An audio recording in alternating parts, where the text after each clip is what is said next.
শুভ সকাল। একটি button phone দেখতে পাচ্ছেন। কাস্টমারের তথ্য মতে ফোনটিতে চার্জ হচ্ছে না। তো কেন চার্জ হচ্ছে না চলুন দেখি। প্রথমে সুন্দর করে মোবাইলটা খুলে নিয়ে দেখলেন, সিকিউরিটি সিলটা ওপেন করলাম। মোবাইলটা খুলে নেওয়ার পর প্রথমে আমরা যেটা করব, কিপ্যাডের যে প্যানেলটা রয়েছে এটা সরাই নেব, কেননা তাপে গলে যেতে পারে। তারপর আমরা আলতো করে পুরোটা নাই খুলি, যেহেতু এটা ভাঁজ করা যাবে। তো আমরা চেক করে দেখি আগে। দেখতেই পাচ্ছেন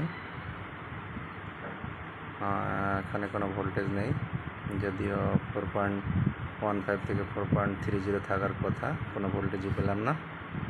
তো আমরা প্রথমে পিনটা চেঞ্জ করে দেখি। পিনটা চেঞ্জ করে প্রথমে দেখি যে এটা কি অবস্থায় আছে। একটু পেস্ট নিলাম, পেস্ট নেওয়ার পর হার্ড ক্যান দিয়ে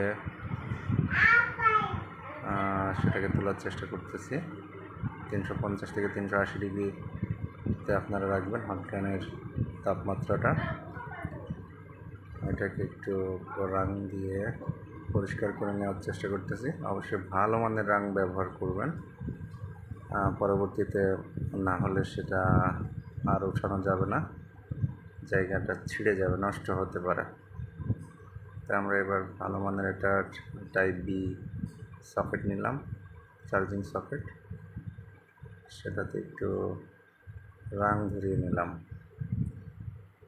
রাং ধরিয়ে নিলে এটা লংজিভিটি বেড়ে যায়, সহজে নষ্ট হয় না।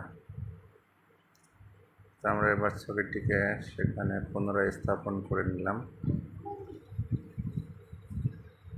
মাঝে আরেকটি সকেট লাগিয়েছিলাম, যেটা স্কিপ করা আছে, ভোল্টেজ আমরা পাই নাই। তারপরেও সকেটের সমস্যা থাকতে পারে। আমরা দ্বিতীয় সকেটটি লাগানোর চেষ্টা করতেছি, লাগিয়ে নিয়েছি। এখনও একই অবস্থা, ভোল্টেজ আসে না। তাহলে এখন আমরা যেটা করতে পারি, ভোল্টেজ চেক করে দেখেছি এটা ভিসিসি লাইনের সমস্যা। তা আমরা বেশি বাড়াবাড়ি খোঁজাখুঁজি না করে ওইটা লাগিয়ে দিই। হয়তো অনেকে বুঝতে চাচ্ছেন যে ওইটা আবার কি। আসলে এটা মূলত জেনার ডায়োড, 4.5 অথবা 6.2 আপনি লাগাতে পারেন। যেটা আমি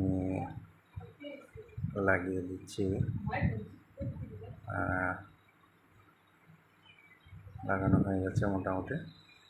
এখন আমরা চেক করে দেখব যেখানে ভোল্টেজ আসে কি না, চার্জিং ভোল্টেজটা।